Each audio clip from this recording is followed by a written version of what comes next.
Bregman down on the heels of the Red Sox landing the big-time free agent. That is 3:10 to left wherever you get your podcast, Spotify, Apple, Amazon Prime. Please download. It helps us a ton here at Nesson. Measure how good they're doing. We know they're doing great because we got great listeners and viewers like you. Now, let's get to the chat. All right. Bring it in. Boston has entered the chat with Alex Bregman now in the conversation.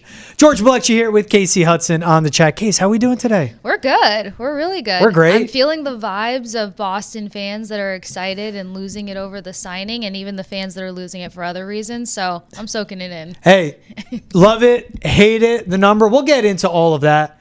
That's a big signing for the Red Sox. And this is the palpable excitement you get when the Red Sox are in business, which the signing for Alex Bregman has shown. Of course, the contract, 3 years, $120 million total. Look, that's a $40 million AAV. There is deferred money, more like 3 years, $90 million. We'll get into all that. Plus, we have Deven Marrero joining the show and Will Middlebrooks. Great to hear both their cases. Will Middlebrooks, of course, won a World Series here in Boston. Deven Marrero played with Dustin Pedroia.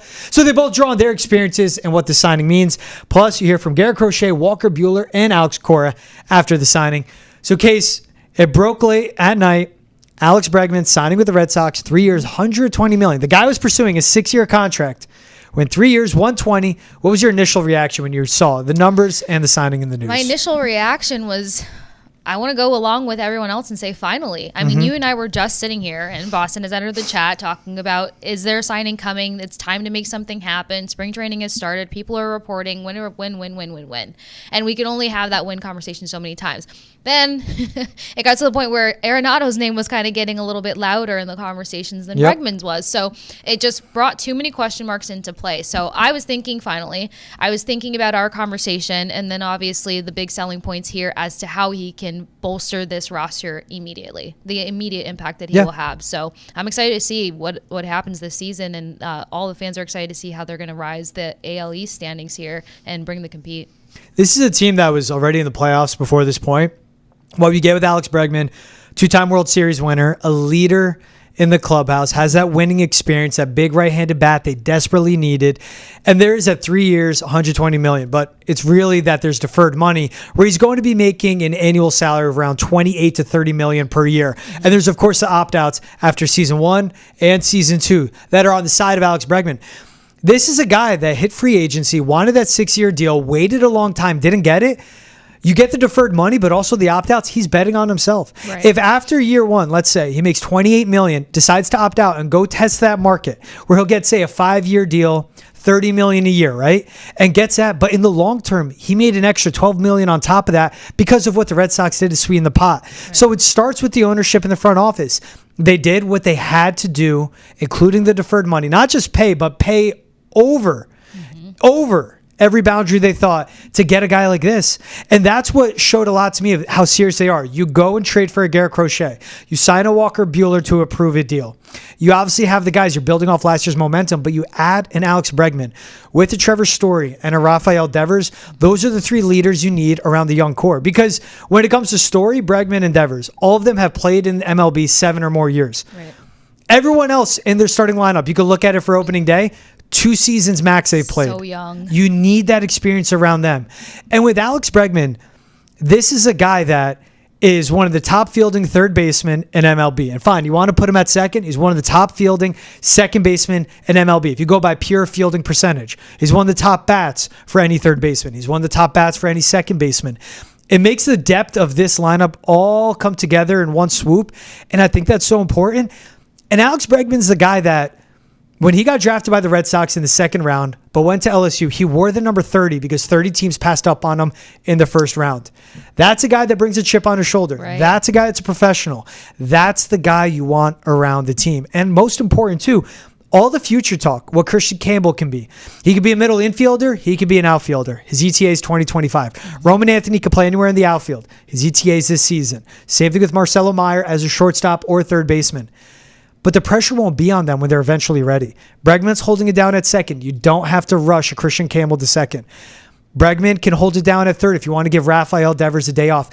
And the issues with him, the forearm injuries, the shoulder injuries, the stuff that's lingered, if it's usage, then fine, man. You're not going to be the everyday third baseman. You can still play. Take a DH day. Take an off day.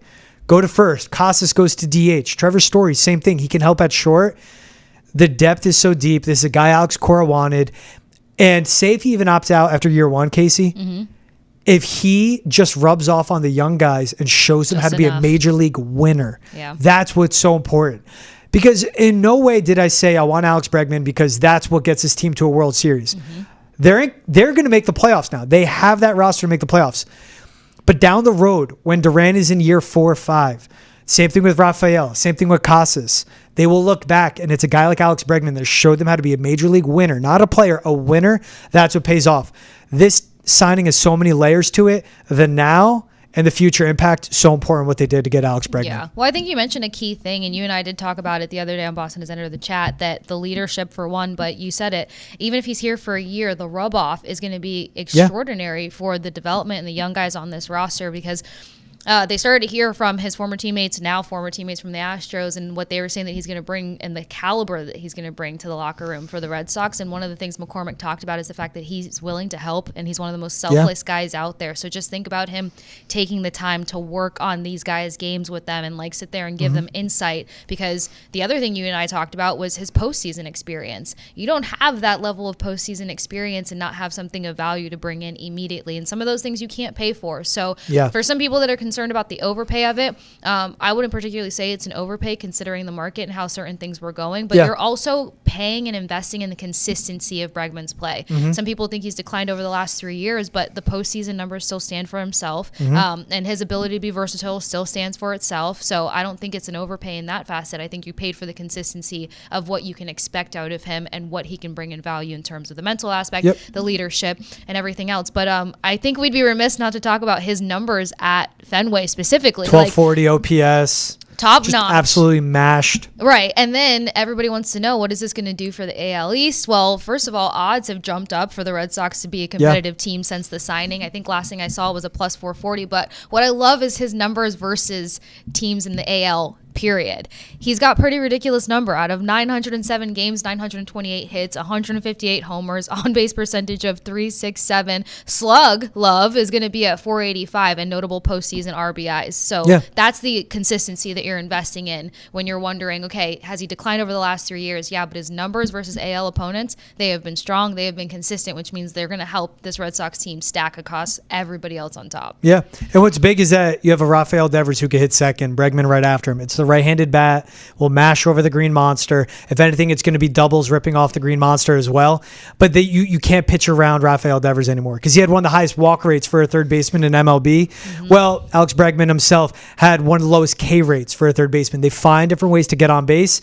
You pitch around Rafi, Bregman will make you pay, vice versa as well. So it's just the trickle-down effect it does for this entire lineup. And both of them, too, some of the top third basemen when it comes to runs created plus, way above league average. It'll generate the runs. You mentioned what his former teammates in Houston said. Hear this from Garrett Crochet speaking with the media after the Alex Bregman signing right here. Yeah, I texted him right when it went through last night. Just couldn't be more fired up to have him join us here. What makes him such a good baseman? You know, I think that you look at the intangibles and he carries them all. You know, I've heard a lot of good stuff about him, just about him being an absolute baseball rat. You know, it's a guy that loves the game, works hard, and, you know, obviously his pedigree speaks for itself. Won a couple World Series, and, you know, the Gold Glove last year shows he's still at the top of his game. We were at Fenway Fest, and we were out there on stage, and fans had signs saying, make him an offer, bring Bregman. You know, the fans are pretty fired up. Is it sort of the same feeling here with his teammates? Yeah, I just got here. I spoke to Bradford and I spoke to you guys, but as far as I know, you know, the what I was just telling Bradford, you know, the goals are the same. Maybe the expectations changed a little bit, but we couldn't be more fired up to have him join us here. For you to be part of a group that's coming here to try to get this team to the top, how does that feel? Yeah, it's exciting. You know, like I said, right when the trade went through, this is one of the best divisions in baseball, and you gotta have a solid team to be able to, you know, tread water. And I think that we're doing more than treading now with this acquisition. And that's big when Garrett Crochet says the goals remain the same, but the expectations are different. This was a team that you looked at the lineup, you looked at the rotation, you got the expectations could be wild card. Could. Now it is wild card. Now it is playoffs. Goals are the same. And what the Red Sox do with this signing as well, they're showing a Garrett Crochet who they need to sign to an extension. They traded a lot for him. Right. There's no guarantee on the extension. When it comes to negotiations, hey, sign here, take this extension. As you see, we're serious about building a winning team around you as the ace. Yeah, that we talked about buy-in too. So it's going to sweeten the deal of him wanting to stick around, wanting to make sure that the goal is attainable. It's one thing to talk about goals. It's one thing to talk about expectations, but it's another thing to factor in, like, is this actually attainable? And I think the signing makes it just that.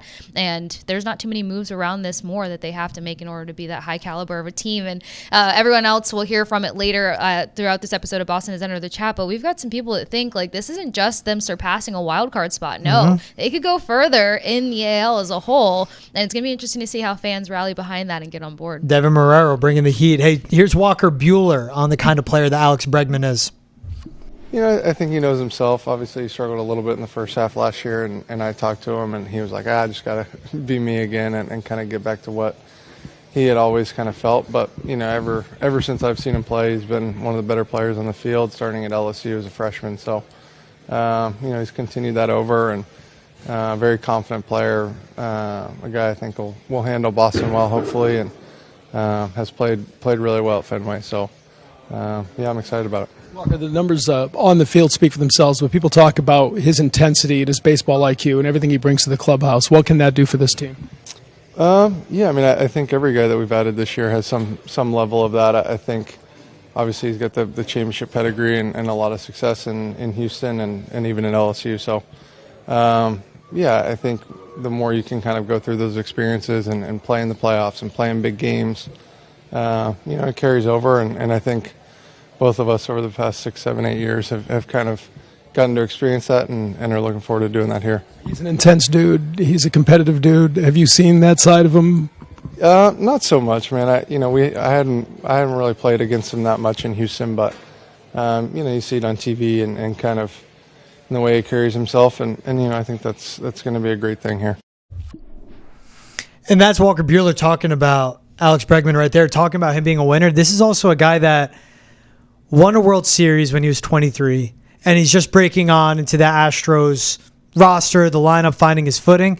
And then this is a guy in 2022, same thing, but won a World Series 5 years later, much bigger role, but still was a guy that was there for the Astros every single game of both World Series runs.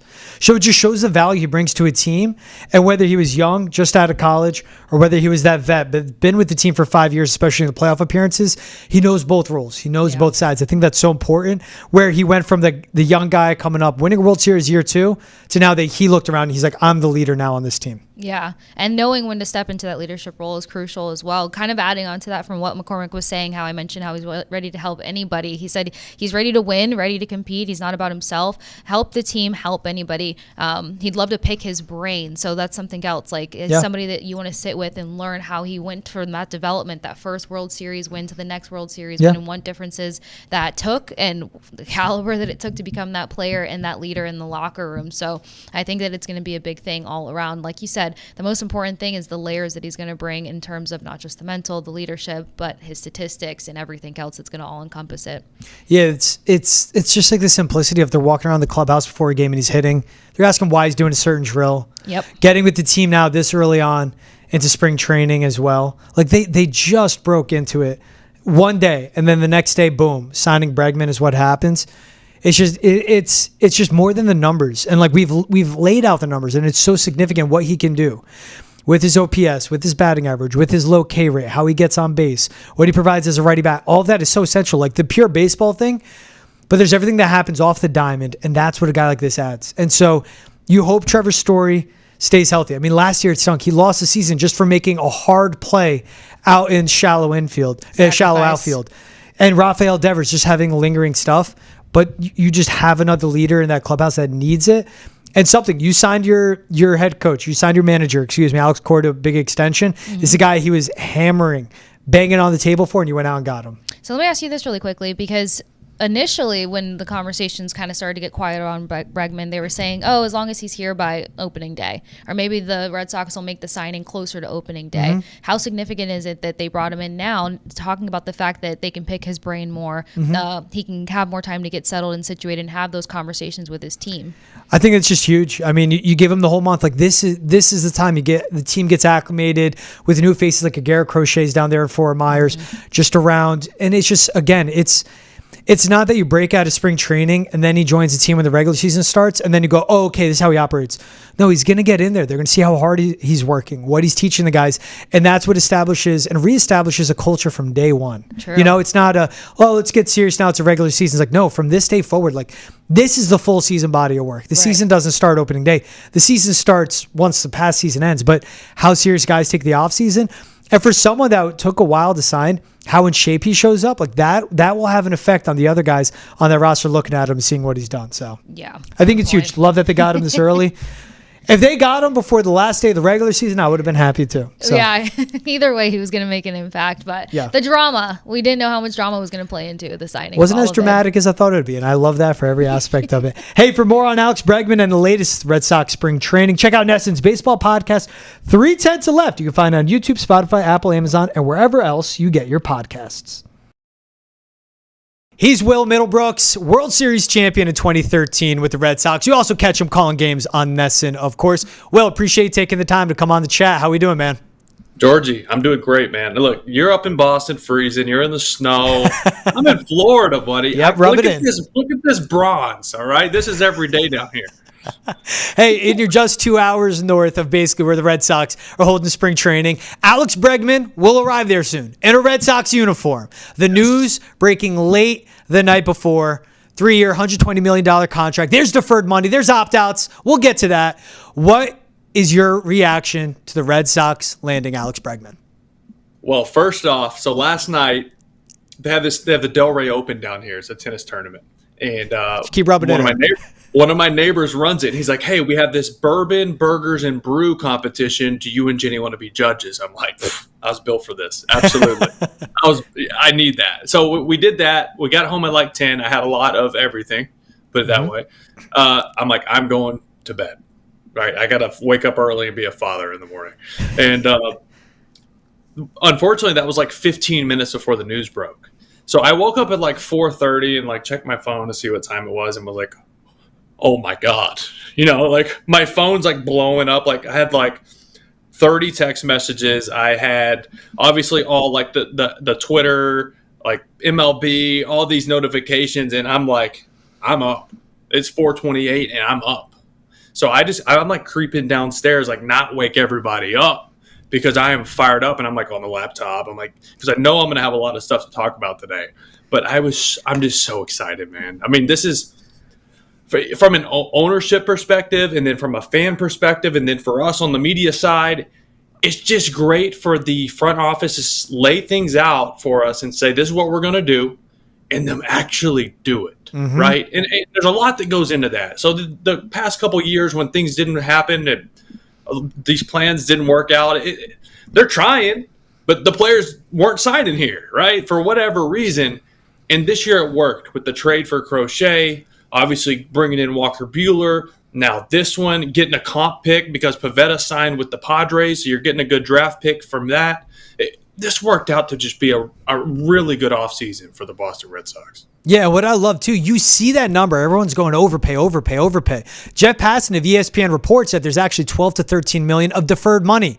So It makes sense with the payroll that the Red Sox have. But when that deferred money comes in the conversation, Will, that says to me they are doing whatever it takes to get free agents to sign in Boston. I think that's what's huge. What excites you the most about Bregman, seeing him in a Red Sox uniform and slotting into this lineup? I mean, it's hard to pick one thing. I mean, this guy's Give me your top three. Give me your top 10. I don't care. This clubhouse has lacked a full-blown leader, right? Trevor Story can be that guy, but he's also played 160 games over 3 seasons, and it's hard to be that voice of men in a clubhouse when you're not there grinding it out every day. And he knows that. He gets that. There's some guys with like Rafi and Duran, and they're not the most vocal guys, and they don't really take the reins on policing a clubhouse of young guys and even some older guys. That's just not who they are. Alex Bregman's him. Like, that's that guy that you need. Obviously, he has the relationship with Alex Cora from their past in Houston, but this guy's a winner. And he's respected across the league since day one when he got to the big leagues. He's been known as one of the hardest workers in the game. He's not a big guy, right? We're not talking like a Dustin Pedroia type here. I'm never going to compare anyone to Dustin Pedroia, but Bregman's not a big guy. But the power and the strength and the ability that you see from him is phenomenal, and you don't just get that. Like, he works for it, and that bleeds into his teammates. And to bring that pedigree and that resume into this clubhouse under that roof with the players that are in there, I feel like can just take some of these guys to the next level.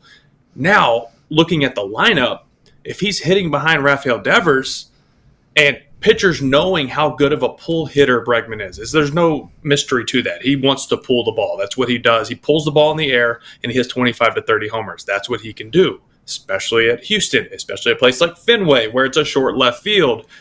But now Rafi Devers is going to find protection in a lineup, not just from him, but after that too. There's still Casas, there's still Story, there's still Willie Abreu. There's all these good hitters behind him, but Bregman being right behind him in the lineup, Rafi Devers should see that trajectory of his career to tick up a little bit more, because he's going to start getting better pitches to hit simply because Alex Bregman's behind him. Yeah, and I love that you bring up what makes him such a good hitter and fit for Fenway. It's his pull numbers, and that's fine. He is a career 1240 OPS hitting at Fenway. What, when you watch him, Will, and a guy that's hitting the ballpark, what makes him such a good hitter suited for Fenway? And we've literally seen it whenever he's visited in an Astros uniform. Well, he's a really high bat speed guy. So he likes to we call it getting the head out, getting the head of the bat out in front and making contact, impacting the baseball out in front of him, which means to pull the baseball. Can he hit the ball the other way? Yeah, he's a professional. If he needs to hit the ball on the ground, hit it the other way, move the guy over, great. But this is a guy in the middle of your lineup that he's going to pull the ball to left field and drive him in regardless if he needs to get him over or not. But I think something that really stood out to me when I was looking at his numbers last year, and there were red flags, he's having a down year. He still created 4+ WAR last year. He still hit 26 homers and drove in 75 in a down year. All right, this is still a good player. Still plays really good defense. But what I thought was cool was the league has really started throwing a lot more off speed. We started hitting the sweeper and the splits, and how much more. There's no fastball count in baseball anymore. And you look at the progress of Alex Bregman over the last 3 years. His off-speed numbers have just gone up, up, up, up, up, and you see a lot of off-speed at Fenway Park because guys are scared to give up home runs, so they go to their off-speed. He's hammered off-speed over the last 2 years. I think he had 15 of his 26 homers last year on off-speed pitches. That's going to play at Fenway as well. Yeah, and it's also a guy that wins every at-bat, is so patient in the box, not going to swing and miss a ton, is just patient. Exactly. Low K rate, that's so important, especially if he's in the 3-4 spot in this lineup. So you mentioned everything about the hitting, and you also mentioned, this is a gold glove winning third baseman. Now, Cora said his skill set suits for second. How do you see it? And I'm talking beyond the opening day roster, beyond the opening day lineup. When it is meaningful games, July, August, how do you see Alex Bregman fitting into this lineup with the Red Sox? Well, I think health is going to dictate a lot of that. Excuse me, through the grind of 162, injuries happen. They're going to happen. It's inevitable. The guys get hurt. They get dinged up. They miss a week here, a couple weeks there. That's part of it. There's a special group of guys like Jerry Duran who play 160 games. All right, they're out there every day. But guys are going to get hurt. I wish I could say they weren't, but Rafael Devers could get dinged up. Well, you got a guy to move over there, right? Like I still really like the idea of Christian Campbell. I love the player he is and the way he looks that he's going to turn into a great big leaguer. Right now, yeah, you start the season with Alex Bregman at second base. That makes the most sense. Rafael Devers is never going to be an above-average third baseman. That's just not who he is. He is there for his bat. He has made strides defensively. He has improved. He got a lot better last year. But metrically, he's never going to grade out more than average. He's probably going to be a tick below just because the lack of range. And a lot of that is graded on how much you can move side to side and cover ground. And that's just not who he is defensively. If you start looking at the domino effect of moving Rafael Devers off of third base, there's a lot of moving pieces, right? You have Tristan Casas, who I think is going to take off this year. Hopefully he's healthy and can give you 150 games because he's a 30-plus home run guy. He's got massive power to all fields. This is a guy we need to see play every day. Still out there on his defense. We'll see what happens with that. He's still a young player developing. Who even knows if Rafael Devers can play first base? So I would rather almost see Rafi DH, but in that same breath, he's making $313 million, and it's really hard to justify paying that much to a one-dimensional, just an offensive player. And a lot of people seem to forget about Masataka Yoshida. If you could move him, great. If you can get something in return, get someone to take some of that salary, great. Mm-hmm. I don't know if that's going to happen. That could have been someone that was in the mix with an Arenado trade. Who knows? We won't know now. That's obviously off the table with bringing Bregman in. But Yoshida actually gives this lineup something that they lack, and that is high contact skill, high bat to ball. He doesn't strike out a lot. This lineup's got a lot of swing and miss, as we all know. That's just part of who they are, but they slug, and they hit a lot of doubles. And with that comes swing and miss and strikeouts. Masa doesn't do that, and he gives you that dimension that you don't have. So in certain situations, it's great if he's up at the plate. But he's not your prototypical DH.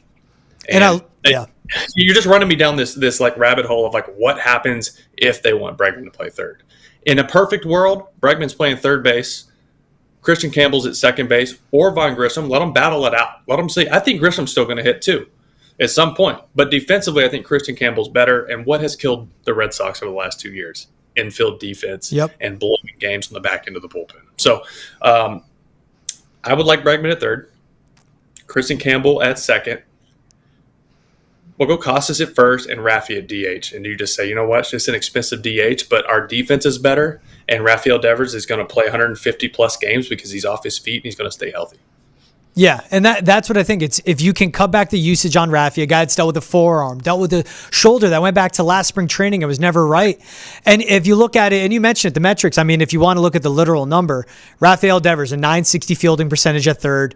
That is Alex Bregman with a .972. And you're right. Yeah, it's an expensive DH.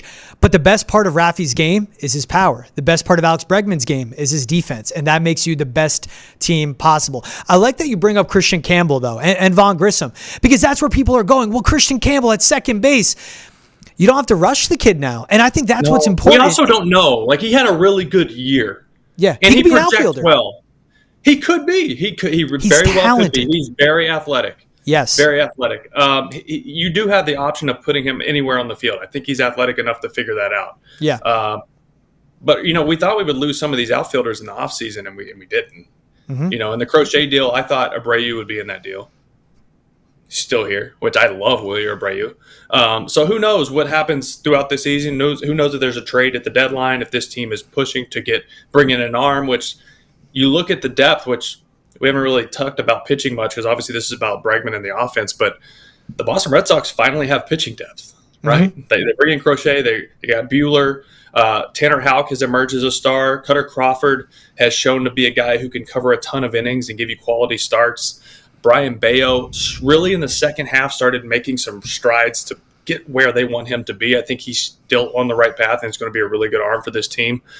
But just the depth with the Cooper Criswells, the Richard Fitz, the Quinn Priesters, there's all these guys that are going to be in AAA. Or Josh Winkowski. I mean, these guys, there's going to be arms in AAA that are big league arms because there's no room for them. I don't remember the last time the Red Sox have been able to say that, hey, we have legit pitching depth in AAA for when guys go down because, as we said earlier, injuries happen. Yeah, and I like that you bring up the pitching. I want to get into that. You look at this Red Sox offseason as a whole now to this point. Like, they just broke spring training, and now they're going to add Alex Bregman. They went out and got Garrett Crochet. They add Alex Bregman to the lineup. How do you grade? How do you look at? However you want to assess it. How do you assess this Red Sox offseason now with the additions they've made? And obviously the guys we're projecting that will continue to improve, like the Durans, Rafaelas, and the Casases of the lineup. Yeah. This is a very successful offseason. I don't know. Do we give it how do you give this grade? It's like A? I like A. I'm leaning A. But also it's like you kind of have to wait and see how it works out, right? Yeah. You pay a guy $40 million a year, you're going to hope for some really good production out of him, right? You're going to hope Crochet is Crochet, right? Because that was his first year to really throw a lot of innings. Yes. Threw 140 innings. But before that, he was a reliever and he was hurt. So how does he bounce back after that? Is there arm issues there? Is there fatigue? Is there, more of a buildup he's got to get to being that ace that you need? Walker Buehler is an interesting one because I love what he brings to the table in a leadership on the leadership side of things. Obviously, we know how he was in his past.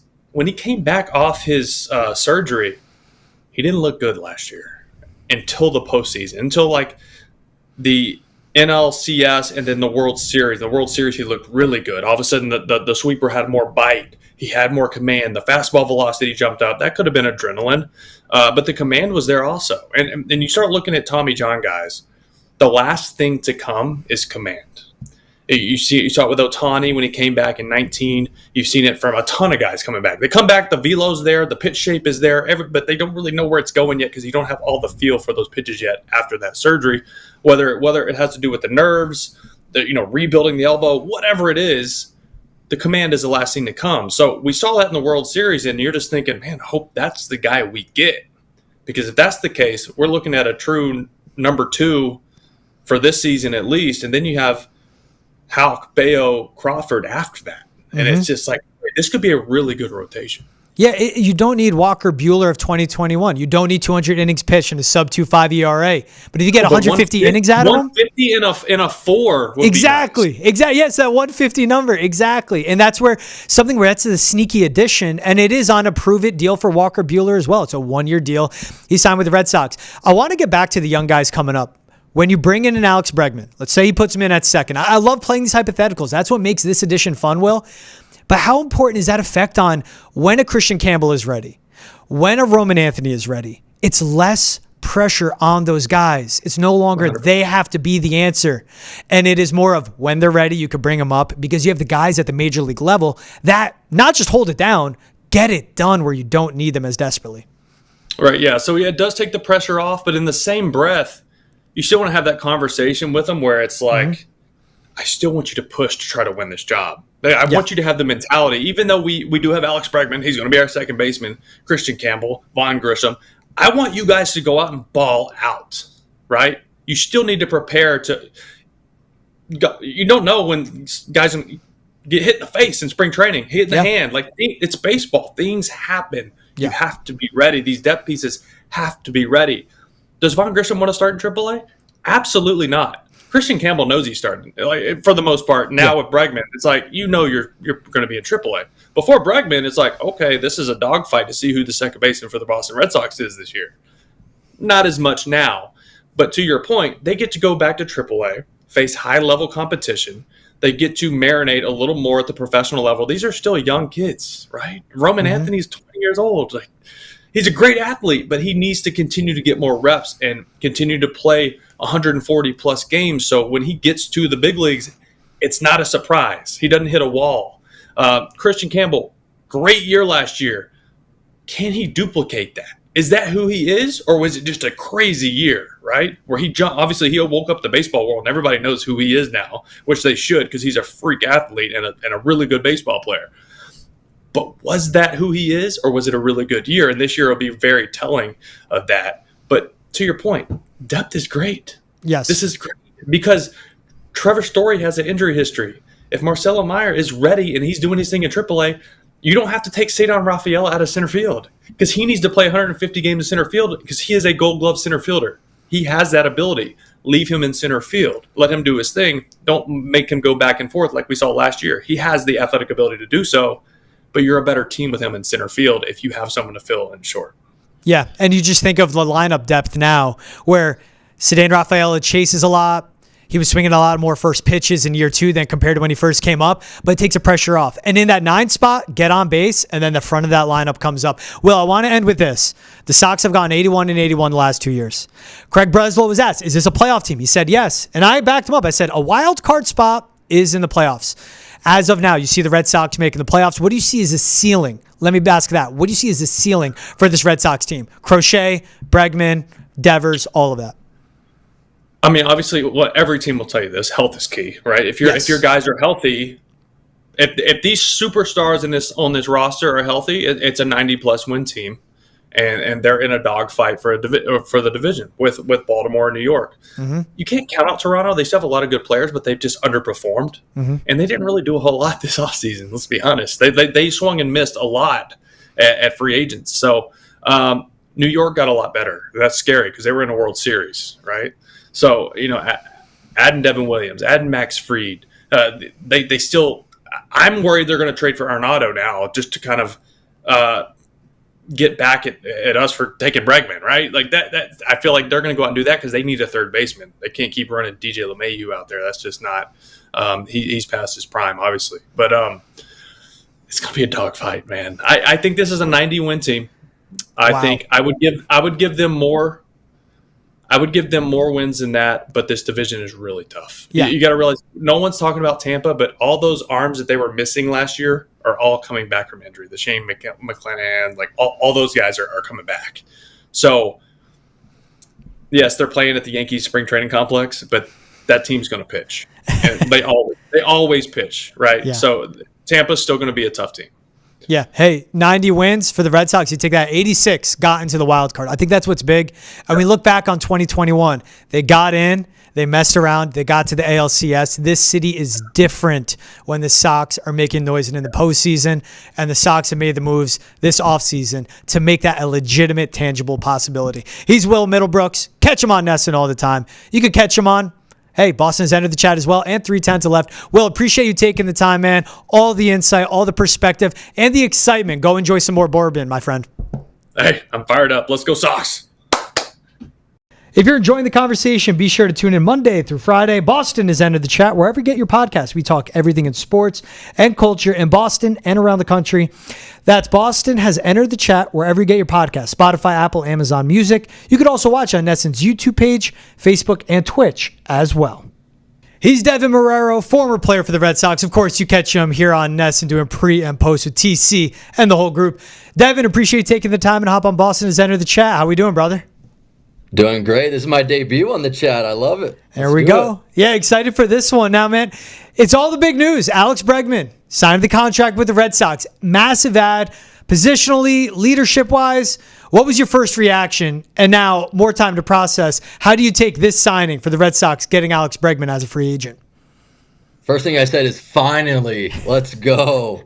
This is the big move I've been waiting for them to make. You know, this is the guy that really fills out that whole infield and makes things move a lot easier within that infield and within that roster too. You know, you have guys that will fill in and do their actual jobs, like Hamilton will be the utility guy and doesn't have to be the everyday guy. So this is a big move and something that Alex Cole, I'm sure, is really happy about.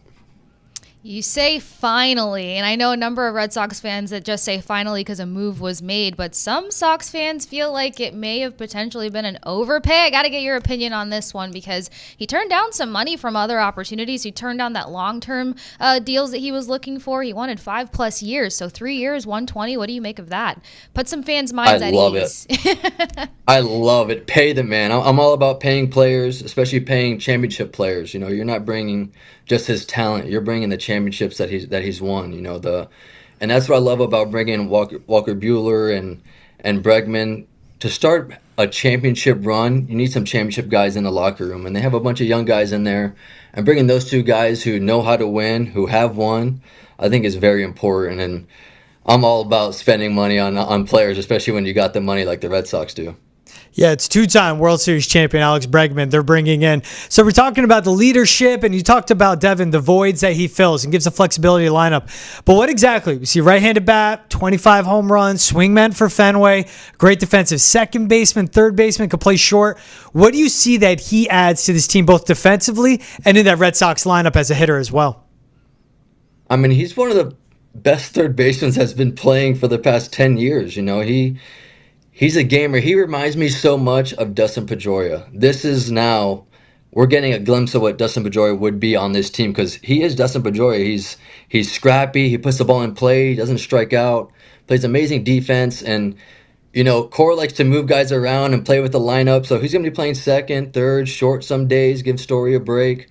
So there's a lot that Cora can do with Bregman in the lineup. And then get other guys filled in there too, because now the lineup is stacked now. Just by signing this one guy, the lineup is stacked.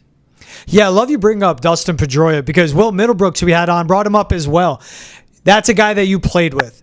What is that leadership like, especially as the lineup is stacked? There's prospects coming up, but now they have not just a major league player, but a major league winner to pick his brain, learn from, and just start to wrap their hands around in a way of going, okay, I've seen how you've done it for all these years. Teach me your ways now. I think this alleviates some pressure off of Duran, because Duran kind of was taking that leadership role last year, and he'll continue to do that, but he can now follow the footsteps of Alex Bregman and Story. Hopefully Story's in the lineup every day this year, so he's going to get some help with Bregman and Story in the lineup, but Bregman to me is that six-tool type player. He does it all, and he's a great clubhouse guy from what I've heard, and a guy that you want in your roster and in your clubhouse to help those young guys. You and George have kind of talked and touched on the versatility that Bregman's going to bring to the Red Sox. What's that transition like going between third baseman and second baseman? Because right now they're kind of chatting about him starting off at second base. I've been hearing everyone, oh my God, it's going to be so tough. Playing second base was an off day. When you go from short, he's a natural shortstop. So when you go from shortstop and you move to third and you move to second, those are very easy transitions. Whereas when you go from second and you're going to shortstop, or third and you're going to shortstop, shortstop's a completely different animal. But second base is knock it down, field it, and throw it over there. You have some time, but third base, it's the hot corner. So now he's going to feel like he has more time. And he's a guy that is going to play all three positions this year. I guarantee you that. And Cora's going to mess with him in short and third and second just to give guys days off. So he's able to do it because he's a gamer. And yeah, everyone's getting infatuated by this opening day roster, the opening day lineup as we could see it.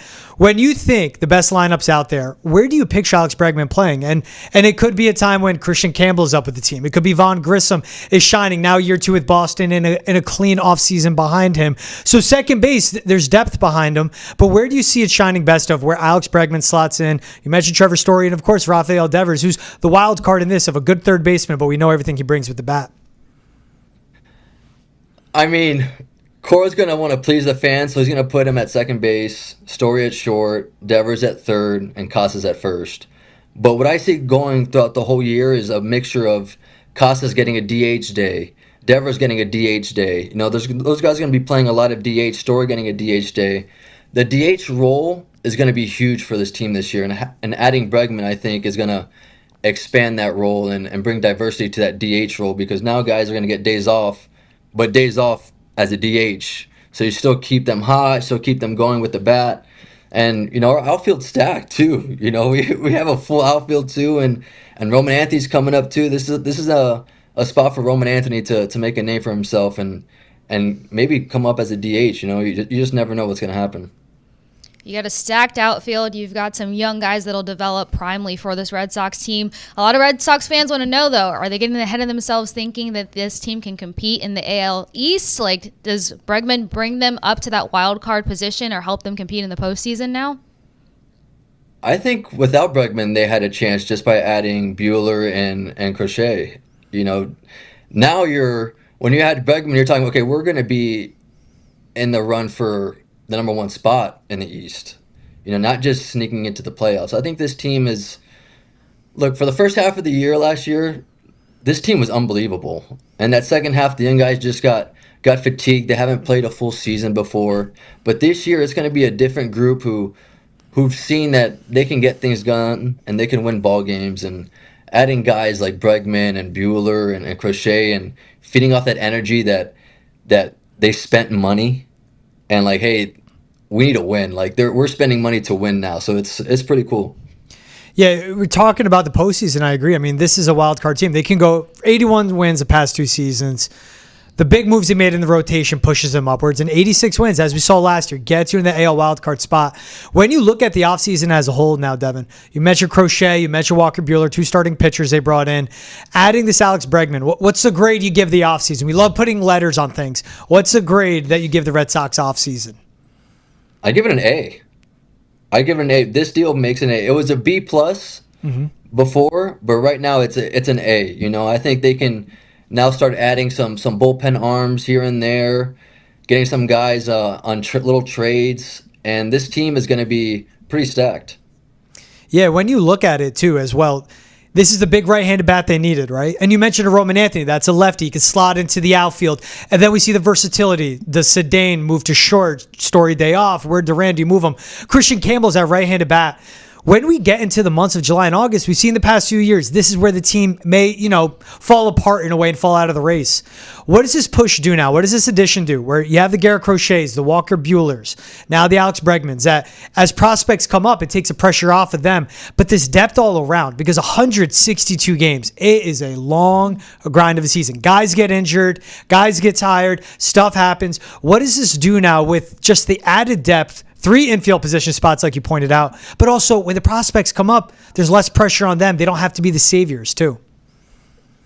I always say championship teams have loaded AAA rosters with studs. Because look at the Dodgers every year. They have 1 or 2 pitchers get hurt, and all of a sudden, a guy comes up, and this guy's throwing 100 miles an hour, and he's just a stud, like the Dustin Mays and the Buehlers and stuff like that. So you need those guys in AAA staying ready so that when they get to the big leagues, it's strap it on and go. Because for me, and that's why I was happy about what they did in the offseason and not trading all of their prospects like Anthony and Meyer and Christian, you know what I mean? It's just very, very important to keep those guys ready in AAAs because, like you said, no one goes through the whole season healthy. No team does that. But the good teams, when they get hurt, they have guys in the minor leagues that can come up and make things happen, and they're building that right now. We have the #1 minor league system in baseball, right? And those guys are all going to be in AAA, ready to come out of AAA and make it to the big leagues, and some of them might break with the team. So this is exciting stuff for the Boston Red Sox, and Breslow has created a winning environment for many years to come, not just for this year, for many years to come after that. Having those guys is going to be crucial down the stretch. But do you wonder, or is there anyone top of list for you that you think the Red Sox still need to probably bring in addition to Bregman? Like, is there another move in your mind that would make sense here to stack this team? Bullpen arms, right? Mm-hmm. Like some bullpen arms, because infield-wise, outfield-wise, they're good. Like, This is a really good team.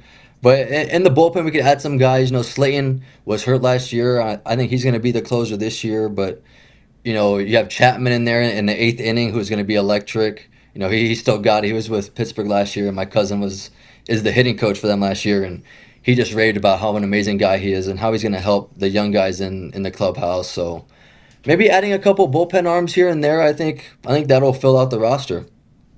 And when you look at this now, there's the AL East landscape. Like, with the Orioles losing Corbin Burns over to the Diamondbacks, that's a big loss in the rotation. With the Rays, you never know what to expect because they always have those prospects like you mentioned.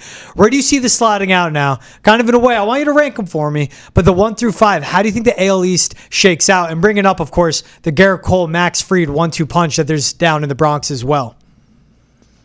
I say it's going to be 1-2 Red Sox Yankees. And then after that, it's going to be a battle between the Orioles and Tampa, because like you said, you never know what Tampa's going to do. And then Toronto, to me, they still can't figure it out down there. So I think it's going to be 1-2. 1-2 is Red Sox Yankees, and that's going to be a fun thing to see the rest of the year. And what gives you the confidence with this team then, that they can battle it out with the top 2 in a rotation in Major League Baseball, with the Devin Williams in the bullpen, and of course a team that's coming off a World Series appearance? I just think that the Yankees, they did a lot this offseason. They did some good things this offseason. But I think this Red Sox team has that grit. And that grit, they just need to get into the playoffs, and this is a dangerous team. I see this team being so dangerous, like a Dodgers-built team almost, with those gritty guys, and they could plug guys here and there in the outfield and the infield. And they've really created a roster right now, adding Bregman, that is very dangerous. And I see them in the World Series this year, honestly. I mean, last year, everyone was talking about it and no one really believed it, but this year I think it's believable. I mean, hey, you look at that American League, it's open. Like, it's a Yankees team that still relies on Aaron Judge in the postseason. It's the Orioles losing Corbin Burns. You don't know what they get. They haven't shown up in the playoffs. And like you said, I mean, get in. That's all you need. The Diamondbacks a couple years ago, wild card team getting to the World Series final. So, Devin, I like it, man. World Series, not just a playoff projection, World Series projection from my guy. I even said it last year. Like, that team last year, when they play a complete game, you saw that stretch that they had the before the All-Star break. They played the best teams in baseball and made it look easy. So, like, a team, when you see a team do stuff like that, when they do that in the playoffs, they can just roll. Mm-hmm. And adding a 1-2 punch there at the top of the rotation, and then this 1 through 4 is very sexy. So this is a great team to watch, and it's gonna be fun to watch and cover this year. And, I was just talking to Lenny and all the guys. I'm like, hey, now we go. This is gonna be a fun year to cover. So we're so excited. Hey, you get the guys that they got more than 2 years in experience of players because they had to have such big roles last season. Add in the vets. Like you said, the tough year was last season. Now the stuff gets fun. They get back to baseball. Look, if playoff baseball is back in Boston, let alone World Series baseball, I'm all for it. He's Deven Marrero. You can catch him on pre and post on Nesson all season long. Devin, appreciate you taking the time. Thank you to everyone for tuning into Boston has entered the chat for George Balekji and Kasey Hudson and our guy, Deven Marrero. We'll see you guys next week. Have a good one, everyone.